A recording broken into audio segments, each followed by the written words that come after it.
ನಮಸ್ಕಾರ ಗೆಳೆಯರಿ, stock market Kannada ಚಾನಲ್ಗೆ ಸ್ವಾಗತ ಸುಸ್ವಾಗತ. ಗೆಳೆಯರಿ, ವೇದಲಿ ಫಾರಿನ್ ಇನ್ಸ್ಟಿಟ್ಯೂಷನಲ್ ಇನ್ವೆಸ್ಟರ್ಸ್ಗೆ ಸಂಬಂಧಪಟ್ಟಂತೆ ಒಂದು ಇಂಪಾರ್ಟೆಂಟ್ ಅಪ್ಡೇಟ್ ಅನ್ನ ನಿಮ್ಮ ಮುಂದೆ ತರ್ತಾ ಇದ್ದೀನಿ. ಬಹಳ ಇಂಪಾರ್ಟೆಂಟ್ ಆಗಿರುವಂತ ಅಪ್ಡೇಟ್ ಆಗಿದೆ. ಹಾಗಾಗಿ ವಿಡಿಯೋನ ಕೊನೆವರೆಗೂ ನೋಡಿ ಪೂರ್ತಿ ವಿಚಾರ ತಿಳ್ಕೊಳ್ಳಿ. ಆಸ್ ಯೂಶುವಲ್ ಮುಂದುವರಿಯ ಮುಂಚೆ ಡಿಸ್ಕ್ಲೇಮರ್ ಕೊಡ್ಲಿಕ್ಕೆ ಇಷ್ಟಪಡ್ತೀನಿ. ಇಲ್ಲಿ ಕವರ್ ಮಾಡ್ತಿರುವಂತ ಯಾವುದೇ ಸ್ಟಾಕ್ ಅನ್ನು ಕೂಡ ರೆಕಮೆಂಡ್ ಮಾಡ್ತಿಲ್ಲ. ನೀವು ಫರ್ದರ್ ಸ್ಟಡಿ ಮಾಡಿ ಡಿಸಿಷನ್ ತಗೊಳ್ಬಹುದು. ಆಸ್ ಎಜುಕೇಶನಲ್ ಪರ್ಪಸ್ ನಾನು ಈ ವಿಡಿಯೋ ಮುಂದೆ ತರ್ತಾ ಇದ್ದೀನಿ. ಹಾಗೆ ನಿಮ್ಗೆ ಏನಾದ್ರು ನಮ್ಮ ತರಬೇತಿ ಕಾರ್ಯಕ್ರಮದಲ್ಲಿ ಇಂಟ್ರೆಸ್ಟ್ ಇದ್ರೆ ಇಮೇಲ್ ಮೂಲಕ ಸಂಪರ್ಕ ಮಾಡಬಹುದು. ಇನ್ನೂ ಹೆಚ್ಚಿನ ಮಾಹಿತಿಯನ್ನ ಇಮೇಲ್ ಮೂಲಕ ನಾವು ನಿಮಗೆ ಒದಗಿಸ್ತೇವೆ. ಹಾಗೆ ಹಲವರು ಪ್ರಶ್ನೆ ಮಾಡ್ತಿದ್ದೀರಿ, ಟ್ರೇಡಿಂಗ್ ಬಗ್ಗೆ ಹೇಳ್ಕೊಡ್ತೀರಾ ಅಂತ. ಖಂಡಿತ ಇಲ್ಲ. ಓನ್ಲಿ ಇನ್ವೆಸ್ಟ್ಮೆಂಟ್ ಗೆ ಸಂಬಂಧಪಟ್ಟಂತ ಕೋರ್ಸ್ ಇದು. ಲಾಂಗ್ ಟರ್ಮ್ ಇನ್ವೆಸ್ಟ್ಮೆಂಟ್ ಗೆ ಸಂಬಂಧಪಟ್ಟಂತೆ ಜೊತೆಗೆ ಲೈಫ್ ಲಾಂಗ್ ನಿಮಗೆ ಉಪಯೋಗಕ್ಕೆ ಬರುವಂತ ವಿಷಯವನ್ನ ಕಲಿಸ್ಕೊಡ್ತೀವಿ. ಹಾಗೆ ಟೆಕ್ನಿಕಲ್ ಅನಾಲಿಸಿಸ್ ಕೂಡ ಇರುತ್ತೆ. ಬಟ್ ಅದನ್ನು ಕೂಡ ನಾವು ಲಾಂಗ್ ಟರ್ಮ್ ಪರ್ಸ್ಪೆಕ್ಟಿವ್ ಅಲ್ಲಿ ನೋಡೋದು. ಎಂಟ್ರಿ ಎಕ್ಸಿಟ್ ವಿಚಾರಕ್ಕೆ ಮುಂದುವರಿಯೋಣ. ನಾನು ಅವಾಗಲೇ ಹೇಳಿದೆ, ಫಾರಿನ್ ಇನ್ಸ್ಟಿಟ್ಯೂಷನಲ್ ಇನ್ವೆಸ್ಟರ್ಸ್ ಅಥವಾ FPI ಗೆ ಸಂಬಂಧಪಟ್ಟಂತ ಅಪ್ಡೇಟ್ ಇದು. ಅಂದ್ರೆ FIS ಇತ್ತೀಚೆಗೆ ಒಂದಷ್ಟು ಷೇರುಗಳಲ್ಲಿ ತಮ್ಮ ಹೂಡಿಕೆಯನ್ನ ಜಾಸ್ತಿ ಮಾಡಿದ್ದಾರೆ, ಇನ್ನೊಂದಷ್ಟು ಷೇರುಗಳನ್ನ ಸೇಲ್ ಮಾಡಿದ್ದಾರೆ. ಅಂದ್ರೆ ತಮ್ಮ ಹೂಡಿಕೆಯನ್ನ ಕಡಿಮೆ ಮಾಡಿದ್ದಾರೆ. ಅವುಗಳ ಬಗ್ಗೆ ನಾವು ಇವತ್ತಿನ ಈ ವಿಡಿಯೋದಲ್ಲಿ ತಿಳ್ಕೊಳ್ಳುವಂತ ಪ್ರಯತ್ನ ಮಾಡೋಣ. ಎಲ್ಲಿ ಜಾಸ್ತಿ ಮಾಡಿದ್ದಾರೆ, ಎಲ್ಲಿ ಕಡಿಮೆ ಮಾಡಿದ್ದಾರೆ. ಒಂದಷ್ಟು ಷೇರುಗಳಿದೆ, ಸ್ಮಾಲ್ ಕ್ಯಾಪ್ ಷೇರುಗಳು, ಹಾಗೆ ಲಾರ್ಜ್ ಕ್ಯಾಪ್ ಷೇರುಗಳು ಕೂಡ ಇದೆ. ಎಲ್ಲಿ ಎಂಟ್ರಿ ಆಗಿದ್ದಾರೆ, ಎಲ್ಲಿ ಎಕ್ಸಿಟ್ ಆಗಿದ್ದಾರೆ, ಇದ್ರ ಬಗ್ಗೆ ನಾವು ಈ ಮೂಲಕ ತಿಳ್ಕೊಳ್ಳುವಂತ ಪ್ರಯತ್ನವನ್ನ ಮಾಡೋಣ. ಹಾಗೆ ನಾನು ಯಾವಾಗ್ಲೂ ಒಂದು ಮಾತು ಹೇಳ್ತಾ ಇರ್ತೀನಿ, ಯಾರೋ ಇನ್ವೆಸ್ಟ್ ಮಾಡಿದ್ರು ಅಂತ ನಾವು ಕಣ್ಮುಚ್ಕೊಂಡು ಇನ್ವೆಸ್ಟ್ ಮಾಡಿದ್ರೆ ಲಾಸ್ ಆಗುವಂತ ಚಾನ್ಸಸ್ ಜಾಸ್ತಿ ಇರುತ್ತೆ. ಬಟ್ ಅವ್ರು ಇನ್ವೆಸ್ಟ್ ಮಾಡಿದ್ದಾರೆ ಅಂದ್ರೆ ಯಾಕೆ ಇನ್ವೆಸ್ಟ್ ಮಾಡಿದ್ದಾರೆ ಅಂತ ಪ್ರಶ್ನೆಯನ್ನ ಕೇಳ್ಕೊಳ್ಬೇಕು. ಅದಕ್ಕೆ ಉತ್ತರವನ್ನ ಕಂಡುಕೊಳ್ಳುವಂತ ಪ್ರಯತ್ನವನ್ನ ಮಾಡಬೇಕು. ಅಂತದ್ದೇನಿದೆ ಆ ಕಂಪನಿಯಲ್ಲಿ ಹೇಗ್ ಗೊತ್ತಾಗುತ್ತೆ? ಇದು ಕಂಪನಿಯನ್ನ ಸ್ಟಡಿ ಮಾಡಿದ್ರೆ ಸ್ಟಡಿ ಮಾಡಬೇಕು. ನಂತರ ನಮ್ಗೆ ಏನ್ ಅನ್ಸುತ್ತೆ, ಆ ಕಂಪನಿಯ ಮೇಲೆ ಗ್ರೋತ್ ಪೊಟೆನ್ಶಿಯಲ್ ಇದೆ ಅನ್ಸುತ್ತಾ, ಇಲ್ಲ ಅನ್ಸುತ್ತಾ, ಇದ್ರ ಮೇಲೆ ಡಿಸಿಷನ್ ತಗೊಳ್ಬೇಕು. ಅವ್ರಿವ್ರು ಬೈ ಸೆಲ್ ಮಾಡಿದ್ರು ಅಂತ ನಾವು ಮಾಡಿದ್ರೆ ಅವ್ರ ಇನ್ನೊಂದ್ ಸ್ವಲ್ಪ ದಿನ ಎಕ್ಸಿಟ್ ಆಗಿರ್ತಾರೆ, ನಮಗೆ ಗೊತ್ತೇ ಆಗಿರೋದಿಲ್ಲ. ಅಥವಾ ಇವತ್ತು ಸೆಲ್ ಮಾಡಿರೋರು ಸ್ವಲ್ಪ ದಿನ ಆದ್ಮೇಲೆ ಮತ್ತೆ ಬೈ ಮಾಡಬಹುದು, ನಮಗೆ ಗೊತ್ತೇ ಆಗೋದಿಲ್ಲ. ನಮಗೆ ಗೊತ್ತಾಗುವಷ್ಟಲ್ಲಿ ಸ್ಟಾಕ್ ಎಲ್ಲೋ ಇರುತ್ತೆ. ಹಾಗಾಗಿ ಬ್ಲೈಂಡ್ಲಿ ನಾವು ಯಾರನ್ನು ಫಾಲೋ ಮಾಡಬಾರ್ದು. ಫಾಲೋಯರ್ಸ್ ಆಗೋದಕ್ಕಿಂತ ವೈ ಅಂತ ಪ್ರಶ್ನೆ ಮಾಡಬೇಕು. ಯಾಕೆ ಬೈ ಮಾಡಿದ್ದಾರೆ, ಇದನ್ನ ಯಾಕೆ ಸೆಲ್ ಮಾಡಿದ್ದಾರೆ, ಅದಕ್ಕೆ ಉತ್ತರ ಕಂಡುಕೊಳ್ಳುವಂತ ಪ್ರಯತ್ನವನ್ನ ನಾವು ನಮ್ಮದೇ ಆದ ರೀತಿಯಲ್ಲಿ ಮಾಡಬೇಕು. ಹಾಗೆ ಮಾಡೋದ್ರಿಂದ ನಾವು ಮಾರ್ಕೆಟ್ ಅಲ್ಲಿ ಒಳ್ಳೆಯ ಲಾಭವನ್ನು ಕೂಡ ಗಳಿಸುವಂತ ಚಾನ್ಸಸ್ ಜಾಸ್ತಿ ಆಗುತ್ತೆ. ಜೊತೆಗೆ ನಮ್ಮ ಕ್ಯಾಪಿಟಲ್ ಕೂಡ ಸೇಫ್ ಆಗುತ್ತೆ. ಅಟ್ ದ ಸೇಮ್ ಟೈಮ್ ನಾವು ಕೂಡ ಸಾಕಷ್ಟು ವಿಚಾರಗಳನ್ನ ಕಲಿತೀವಿ. ಕಲಿಯೋದಕ್ಕೆ ಇಂಪಾರ್ಟೆನ್ಸ್ ಅನ್ನ ಕೊಡಬೇಕು ನಾವು. ನಾನು ಪದೇ ಪದೇ ಹೇಳ್ತಾ ಇರ್ತೀನಿ, the more you learn the more you earn ಅಂತ. ಹೆಚ್ಚು ಹೆಚ್ಚು ಕಲ್ತಷ್ಟು ಹೆಚ್ಚು ಹೆಚ್ಚು ಗಳಿಸುವ ಅವಕಾಶಗಳು ಸಿಗುತ್ತೆ ಮಾರ್ಕೆಟ್ ಅಲ್ಲಿ. ಆ ಕಡೆ ನಾವು ಫೋಕಸ್ ಮಾಡಬೇಕು. ಇದನ್ನ ಆಸ್ ಎ ಸಪೋರ್ಟಿವ್ ಆಗಿ ತಗೊಳ್ಬೇಕು. ಯಾಕಂದ್ರೆ ಮಾರ್ಕೆಟ್ ಅಲ್ಲಿ 3-4 ಸಾವಿರ ಷೇರುಗಳಿದ್ದಾವೆ. ಅವನ್ನ ಬಿಟ್ಟು ಈ ಸ್ಟಾಕ್ ಗಳನ್ನೇ ಯಾಕೆ ತಗೊಂಡಿದ್ದಾರೆ, ಈ ರೀತಿ ಅನಾಲಿಟಿಕಲ್ ಥಿಂಕಿಂಗ್ ಬೇಕು. ಅದ್ರಲ್ಲಿ ಅಂತದ್ದೇನಿದೆ ಅದನ್ನ ಸ್ಟಡಿ ಮಾಡೋದಕ್ಕೆ.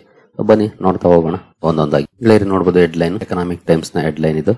Debt free and FII favourites, the small cap star shining in 2025. ಕೆಲವು ಸ್ಮಾಲ್ ಕ್ಯಾಪ್ ಷೇರುಗಳನ್ನ ಈ ಆರ್ಟಿಕಲ್ ಅಲ್ಲಿ ಕವರ್ ಮಾಡಿದ್ದಾರೆ. ಅದೇ ಸ್ಟಾಕ್ ಗಳನ್ನ ನಾನು ನಿಮ್ಮ ಮುಂದೆ ತರ್ತಾ ಇದ್ದೀನಿ.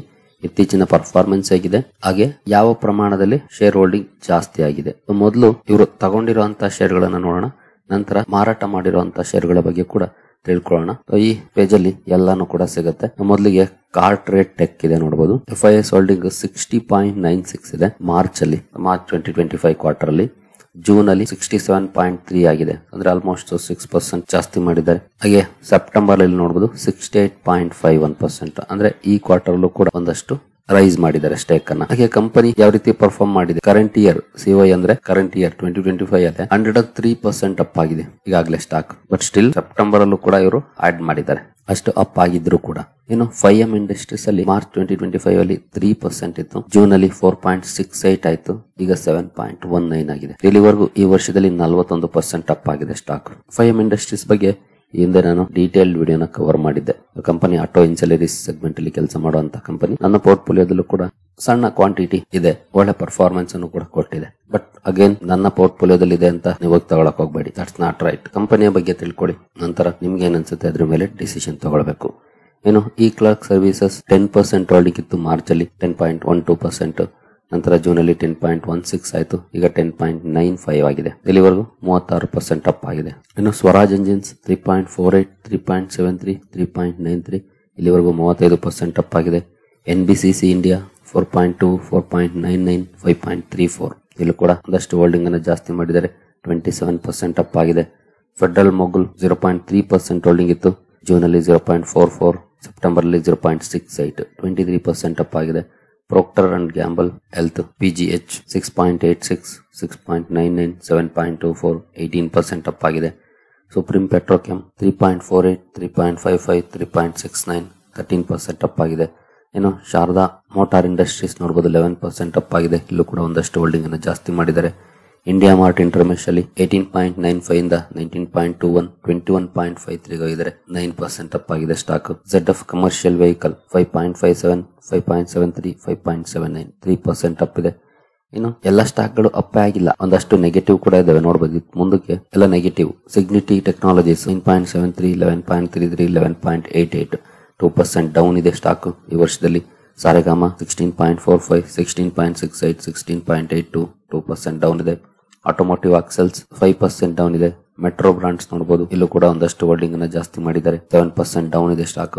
ಮೆಟ್ ಪ್ಲಸ್ ಹೆಲ್ತ್ ಸರ್ವಿಸಸ್ 15.61 16.43 16.53 8% ಡೌನ್ ಇದೆ ಸ್ಟಾಕ್. ಗುಜರಾತ್ ಪಿಪಾವಾವ್ ನೋಡಬಹುದು 19.45% ಹೋಲ್ಡಿಂಗ್ ಇತ್ತು, ನಂತರ 19.48 ಆಯ್ತು, ಈಗ 19.82 ಆಗಿದೆ. 9% ಡೌನ್ ಇದೆ ಸ್ಟಾಕ್. ಏನೋ ಅಕ್ಸೋನೊಬೆಲ್ ಇಂಡಿಯಾ 3.68 ಇಂದ 3.7 7.97 ಹೋಗಿದೆ ಇದರಲ್ಲಿ. ಅಂದ್ರೆ ಸೆಪ್ಟೆಂಬರ್ ಕ್ವಾರ್ಟರ್ಲಿ ನೋಡಬಹುದು ನಿಯರ್ಲಿ 8% ಆಗಿದೆ. 10% ಮೈನಸ್ ಆಗಿದೆ ಸ್ಟಾಕ್. ಇಂಡಿಜಿನ್ ಇಂಟರ್ನ್ಯಾಷನಲ್ 5.24 ನೋಡಬಹುದು 10.04 11.3 10% ಡೌನ್ ಇದೆ. ಮೋರ್ ದನ್ 5% ಹೋಲ್ಡಿಂಗ್ ಅನ್ನು ಜಾಸ್ತಿ ಮಾಡಿದ್ದಾರೆ ಜೂನ್ಗೆ ಕಂಪೇರ್ ಮಾಡಿದೆ ಸೆಪ್ಟೆಂಬರ್ ವರೆಗೂ. ಗುಜರಾತ್ ಸ್ಟೇಟ್ ಪೆಟ್ರೋನೆಟ್ 14.75 15.11 15.47 14% ಡೌನ್ ಇದೆ ಇಲ್ಲಿವರೆಗೂ. ಶಿಲ್ಚಾರ್ ಟೆಕ್ನಾಲಜೀಸ್ 15% ಡೌನ್ ಇದೆ. ರೈಟ್ಸ್ ಅಲ್ಲಿ ನೋಡಬಹುದು 16% ಡೌನ್ ಇದೆ. ಈ ರೀತಿಯಾಗಿ ಒಂದಷ್ಟು ಪಾಸಿಟಿವ್ ಪರ್ಫಾರ್ಮೆನ್ಸ್ ಅನ್ನ ಕೊಟ್ಟಿದ್ದಾರೆ ನೋಡಬಹುದು. 1 2 3 11 ಶೇರುಗಳು ಒಳ್ಳೆ ಪರ್ಫಾರ್ಮೆನ್ಸ್ ಅನ್ನ ಮಾಡಿದ್ದಾರೆ. ಇನ್ನು ಎಕ್ಸಾಕ್ಟ್ಲಿ 11 ಶೇರುಗಳು ನೆಗೆಟಿವ್ ಪರ್ಫಾರ್ಮೆನ್ಸ್ ಅನ್ನ ಮಾಡಿದ್ದೇವೆ ಇಲ್ಲಿರೋದ್ರಲ್ಲಿ.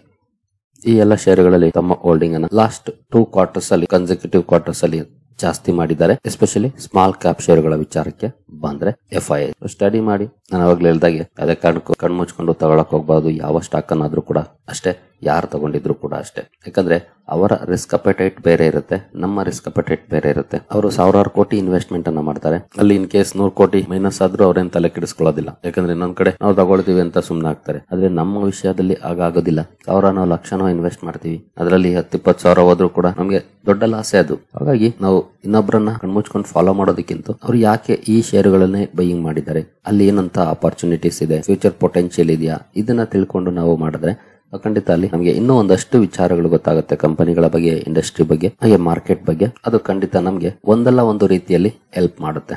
ಈ ಸ್ಟಾಕ್ ಅಲ್ಲಿ ನಮ್ಗೆ ಹೆಲ್ಪ್ ಆಗದೆ ಇರಬಹುದು, ಬೇರೆ ಯಾವುದೋ ಸ್ಟಾಕ್ ಅಲ್ಲಿ ಅಥವಾ ಓವರ್ ಆಲ್ ಮಾರ್ಕೆಟ್ ವಿಚಾರದಲ್ಲಿ ನಮ್ಗೆ ಖಂಡಿತ ಅದು ಹೆಲ್ಪ್ ಆಗುತ್ತೆ. ಯಾಕಂದ್ರೆ ಕಲಿತ ವಿದ್ಯೆಗೆ ಅಂತ್ಯ ಇಲ್ಲ, ಎಲ್ಲೋ ಒಂದ್ ಕಡೆ ಅದು ಯೂಸ್ ಆದೇ ಆಗುತ್ತೆ. ಇನ್ನು ನೆಕ್ಸ್ಟ್ ಎಸ್ಪೆಷಲಿ ಕನ್ಸ್ಯೂಮರ್ ಸ್ಟಾಕ್ಸ್ ಅಲ್ಲಿ ಇವರು ಒಂದಷ್ಟು ಸೆಲ್ಲಿಂಗ್ ಅನ್ನ ಮಾಡಿದ್ದಾರೆ. ನಿಮ್ಗೆಲ್ರಿಗೂ ಗೊತ್ತಿರೋ ಹಾಗೆ ಇತ್ತೀಚಿನ GST ಕಟ್ ಕನ್ಸಂಪ್ಷನ್ ಅನ್ನ ಜಾಸ್ತಿ ಮಾಡಬಹುದು ಅನ್ನುವಂತ ಎಕ್ಸ್ಪೆಕ್ಟೇಷನ್ ಇದೆ. ಅದೇ ಕಾರಣಕ್ಕೆ ಮೋತಿಲಾಲ್ ಒಸ್ವಾಲ್ ಅವರು ಕನ್ಸಂಪ್ಷನ್ ರಿಲೇಟೆಡ್ ಒಂದು ಫಂಡ್ ಅನ್ನೇ ತಂದಿದ್ದಾರೆ. ಇಂತಹ ಸಂದರ್ಭದಲ್ಲಿ FIIs ಒಂದಷ್ಟು ಕನ್ಸ್ಯೂಮರ್ ಸ್ಟಾಕ್ಸ್ ಗಳನ್ನ ಅಥವಾ ಕನ್ಸ್ಯೂಮರ್ ಸ್ಟಾಕ್ ಗಳಲ್ಲಿ ತಮ್ಮ ಹೋಲ್ಡಿಂಗ್ ಅನ್ನ ಕಟ್ ಮಾಡಿದ್ದಾರೆ. ಹಾಗಾದ್ರೆ ಯಾವೆಲ್ಲ ಶೇರುಗಳಿದ್ದಾವೆ ಅದರಲ್ಲಿ ಅಂತ ನೋಡೋದಾದ್ರೆ ಆಸ್ ಆಫ್ ಸೆಪ್ಟೆಂಬರ್ ಕ್ವಾರ್ಟರ್ ನೋಡಬಹುದು ಪ್ರೈಮ್ ಬೀಸ್ ಸೊಲ್ಯೂಷನ್ಸ್ ಅಥವಾ ಫಸ್ಟ್ ಕ್ರೈ ಅಂತ ಏನ್ ಕರಿತೀವಿ, ಆ ಕಂಪನಿಯಲ್ಲಿ 340 basis points year on year compare ಮಾಡಿದ್ರೆ ಕಟ್ ಮಾಡಿದ್ರೆ ಅಂದ್ರೆ 3.4%. ನಂತರ ಕ್ವಾರ್ಟರ್ ಆನ್ ಕ್ವಾರ್ಟರ್ 1.76% ಅಥವಾ 176 ಬೇಸಿಸ್ ಪಾಯಿಂಟ್ಸ್ ಕಟ್ ಮಾಡಿದ್ದಾರೆ ಸ್ಟೇಕ್ ಅನ್ನ. ಇನ್ನು ಟ್ರೆಂಟ್ ಅಲ್ಲೂ ಕೂಡ ನೋಡಬಹುದು 9.82% ಕಟ್ ಮಾಡಿದ್ದಾರೆ ಇಯರ್ ಆನ್ ಇಯರ್ ಕಂಪೇರ್ ಮಾಡಿದ್ರೆ. ಹಾಗೆ ಕ್ವಾರ್ಟರ್ ಆನ್ ಕ್ವಾರ್ಟರ್ 1.73% ಸ್ಟೇಕ್ ಅನ್ನ ಕಟ್ ಮಾಡಿದ್ದಾರೆ, ಅಂದ್ರೆ ಸೇಲ್ ಮಾಡಿದ್ದಾರೆ ಎಷ್ಟು ಪ್ರಮಾಣದಲ್ಲಿ. ಇನ್ನು ಟೈಟನ್ ಅಲ್ಲೂ ಕೂಡ 2.12% ಇಯರ್ ಆನ್ ಇಯರ್ ಕಟ್ ಮಾಡಿದ್ದಾರೆ, ಅಥವಾ quarter on quarter 1.43% stake sale ಮಾಡಿದ್ದಾರೆ. ಗೋದ್ರೇಜ್ ಕನ್ಸ್ಯೂಮರ್ ಅಲ್ಲಿ ಸ್ಟೇಕ್ ಸೇಲ್ ಮಾಡಿದ್ದಾರೆ ನೋಡಬಹುದು 3.8% ಹಾಗೆ 1.12%. ಡಾಬರ್ ಅಲ್ಲಿ 4.17% ಹಾಗೆ 0.97% ಹೋಲ್ಡಿಂಗ್ ಅನ್ನ ಕಟ್ ಮಾಡಿದ್ದಾರೆ. ಇನ್ನು ಪೇಜ್ ಇಂಡಸ್ಟ್ರೀಸ್ ಅಲ್ಲಿ 0.91% ಕ್ವಾರ್ಟರ್ ಆನ್ ಕ್ವಾರ್ಟರ್ ಕಟ್ ಮಾಡಿದ್ದಾರೆ, ಇಯರ್ ಆನ್ ಇಯರ್ ಬೈ ಮಾಡಿದ್ದಾರೆ ನೋಡಬಹುದು actually, but quarterly stake cut ಮಾಡಿದ್ದಾರೆ. ಬ್ರಿಟಾನಿಯಾ ಇಂಡಸ್ಟ್ರೀಸ್ ಅಲ್ಲೂ ಕೂಡ ಸ್ಟೇಕ್ ಅನ್ನ ಕಟ್ ಮಾಡಿದ್ದಾರೆ 2.89% ಇಯರ್ ಆನ್ ಇಯರ್ ಹಾಗೆ 0.56% ಕ್ವಾರ್ಟರ್ ಆನ್ ಕ್ವಾರ್ಟರ್ ಚೇಂಜ್ ಮಾಡಿದ್ದಾರೆ. ನೆಸ್ಲೆ ಇಂಡಿಯಾದಲ್ಲಿ ಸ್ಟೇಕ್ ಕಟ್ ಮಾಡಿದ್ದಾರೆ. ಬರ್ಜರ್ ಪೇಂಟ್ಸ್ ಅಲ್ಲಿ ಕಟ್ ಮಾಡಿದ್ದಾರೆ, ಏಷ್ಯನ್ ಪೇಂಟ್ಸ್ ಅಲ್ಲಿ ಕಟ್ ಮಾಡಿದ್ದಾರೆ, ವರುಣ್ ಬೆವರೇಜಸ್ ಅಲ್ಲಿ ಕಟ್ ಮಾಡಿದ್ದಾರೆ. ಟಾಟಾ ಕನ್ಸ್ಯೂಮರ್ ಇದೆ, ಟಾಟಾ ಕನ್ಸ್ಯೂಮರ್ ಅಲ್ಲಿ actually quarter on quarter slightly up ಮಾಡಿದ್ದಾರೆ, ಇಯರ್ಲಿ ಕಟ್ ಮಾಡಿದ್ದಾರೆ, ಬಟ್ ಕ್ವಾರ್ಟರ್ಲಿ ಸ್ವಲ್ಪ ಜಾಸ್ತಿ ಮಾಡಿದ್ದಾರೆ. ಅವಿನಿ ಸೂಪರ್ ಮಾರ್ಟ್ಸ್ ಅಲ್ಲಿ ಇಯರ್ಲಿ ಕಟ್ ಮಾಡಿದ್ದಾರೆ, ಕ್ವಾರ್ಟರ್ಲಿ ನಿಯರ್ಲಿ 0.5% ಬೈ ಮಾಡಿದ್ದಾರೆ. ಆದಿತ್ಯ ಬಿರ್ಲಾ ಫ್ಯಾಷನ್ ಅಲ್ಲಿ ಇಯರ್ ಆನ್ ಇಯರ್ ಕಟ್ ಮಾಡಿದ್ದಾರೆ, ಬಟ್ ಕ್ವಾರ್ಟರ್ಲಿ ಬೈ ಮಾಡಿದ್ದಾರೆ. ಹಿಂದೂಸ್ತಾನ್ ಯೂನಿಲಿವರ್ ಅಲ್ಲಿ ಇಲ್ಲೂ ಕೂಡ ಇಯರ್ಲಿ ಕಟ್ ಮಾಡಿದ್ದಾರೆ 1.38%, ಬಟ್ ಕ್ವಾರ್ಟರ್ಲಿ 0.6% ಆಡ್ ಮಾಡಿದ್ದಾರೆ. FSN ಇ ಕಾಮರ್ಸ್ ಅಲ್ಲಿ ಆಡ್ ಮಾಡಿದ್ದಾರೆ 2.41% and nearly 1%. FSN E commerce ಅಂದ್ರೆ ನಿಮಗೆ ಗೊತ್ತಿರಬಹುದು ನೈಕಾದಲ್ಲಿ ಆಡ್ ಮಾಡಿದ್ದಾರೆ. ಇನ್ನು ಉಳಿದ ಕಡೆ ಮೆಜಾರಿಟಿ ಸೆಲ್ಲಿಂಗ್ ಅನ್ನ ಮಾಡಿದ್ದಾರೆ ನೋಡಬಹುದು. ಎಸ್ಪೆಷಲಿ ಇಯರ್ಲಿ ಅಂತೂ ಈ ಎಲ್ಲ ಶೇರ್ಗಳು ಸೇಲ್ ಮಾಡಿದ್ದಾರೆ. ಅಗೇನ್ ಇಲ್ಲೂ ಕೂಡ ಅಷ್ಟೇ, ಅವ್ರು ಸೇಲ್ ಮಾಡಿದ್ದಾರೆ ಅಂತ ನಮ್ಮ ಹತ್ರ ಇದ್ರೆ ಬೇರೆ ನಾವು ಕೂಡ ಮಾರಾಟ ಮಾಡ್ಬಿಡೋದಲ್ಲ. ಯಾಕೆ ಮಾರಾಟ ಮಾಡಿರಬಹುದು, ಏನು ಕಾರಣ ಇರಬಹುದು, ಇದನ್ನ ತಿಳ್ಕೊಳ್ಳಕ್ಕೆ ಪ್ರಯತ್ನ ಪಡಬೇಕು. ಕಂಪನಿಯನ್ನ ಸ್ವಲ್ಪ ಡೀಟೇಲ್ ಆಗಿ ಅನಾಲಿಸಿಸ್ ಮಾಡಿದ್ರೆ ಖಂಡಿತ ಒಂದಲ್ಲ ಒಂದು ಕಾರಣ ಸಿಗುತ್ತೆ. ವ್ಯಾಲ್ಯೂಯೇಷನ್ ಇರಬಹುದು, ಇತ್ತೀಚಿನ ಕಂಪನಿಯ ಅಂಡರ್ ಪರ್ಫಾರ್ಮೆನ್ಸ್ ಇರಬಹುದು ಕ್ವಾರ್ಟರ್ಲಿ ಬಿಸ್ನೆಸ್ ಅಲ್ಲಿ, ಅಥವಾ ಇಂಡಸ್ಟ್ರಿಯಲ್ಲಿ ಸ್ಲೋ ಡೌನ್ ಇರೋ ಕಾರಣಕ್ಕಿರಬಹುದು. ಯಾವುದೋ ಒಂದು ಕಾರಣ ಇರುತ್ತೆ. ಅದ್ ನಮ್ಗೆ ಅರ್ಥ ಆಗೋದು ಕಂಪನಿಯನ್ನ ಡೀಟೇಲ್ ಆಗಿ ಅನಾಲಿಸಿಸ್ ಮಾಡ್ದಾಗ್ಲೇನ. ಹಾಗಾಗಿನೇ ಕಂಪನಿಯ ಬಗ್ಗೆ ಹೆಚ್ಚಿನ ಮಾಹಿತಿಯನ್ನ ತಿಳ್ಕೊಳ್ಳಕ್ಕೆ ಪ್ರಯತ್ನ ಪಟ್ರೆ ಖಂಡಿತ ಈ ಎಲ್ಲಾ ಪ್ರಶ್ನೆಗಳಿಗೆ ಉತ್ತರ ಸಿಗುತ್ತೆ. ಜೊತೆಗೆ ಒಂದು ಕಂಪನಿಯ ಬಗ್ಗೆ ಉತ್ತರ ಕಂಡ್ಕೊಳಕ್ ಹೋಗಿ ಹಲವು ಕಂಪನಿಗಳ ಬಗ್ಗೆ ಮಾಹಿತಿ ಕೂಡ ಸಿಗುತ್ತೆ.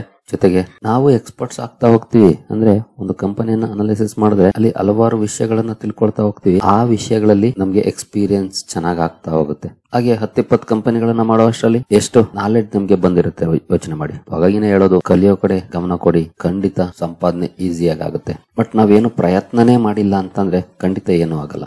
ಪ್ರಯತ್ನ ಪಟ್ರೆ ಖಂಡಿತ ಏನಾದ್ರೂ ಸಾಧನೆ ಮಾಡ್ಲಿಕ್ಕೆ ಸಾಧ್ಯ. ಮಾರ್ಕೆಟ್ ಬಗ್ಗೆ ತಿಳ್ಕೊಳ್ಳಿಕ್ಕೆ ಸಾಧ್ಯ, ಕಂಪನಿಗಳ ಬಗ್ಗೆ ತಿಳ್ಕೊಳ್ಳಿಕ್ಕೆ ಸಾಧ್ಯ, ಕಂಪನಿಗಳನ್ನ ಹೇಗೆ ಅನಾಲಿಸಿಸ್ ಮಾಡೋದು ಅನ್ನೋದನ್ನ ತಿಳ್ಕೊಳ್ಳಿಕ್ಕೆ ಸಾಧ್ಯ, ಅದರಲ್ಲಿ ಎಕ್ಸ್ಪರ್ಟೈಸ್ ಅನ್ನ ಪಡ್ಕೊಳ್ಳಿಕ್ಕೆ ಸಾಧ್ಯ ಆಗುತ್ತೆ. ಪ್ರಯತ್ನ ಮಾಡಿ, ಅದು ಬಹಳ ಇಂಪಾರ್ಟೆಂಟ್. ಸರಿ ಗೆಳೆಯರೆ, ಈ ವಿಡಿಯೋ ನಿಮಗೆ ಇಷ್ಟ ಆಗಿದೆ ಅಂದ್ಕೊಳ್ತೀನಿ. ಮುಂದಿನ ವಿಡಿಯೋದಲ್ಲಿ ಸಿಗೋಣ. ಅಲ್ಲಿವರೆಗೂ ಜೈ ಹಿಂದ್, ಜೈ ಕರ್ನಾಟಕ.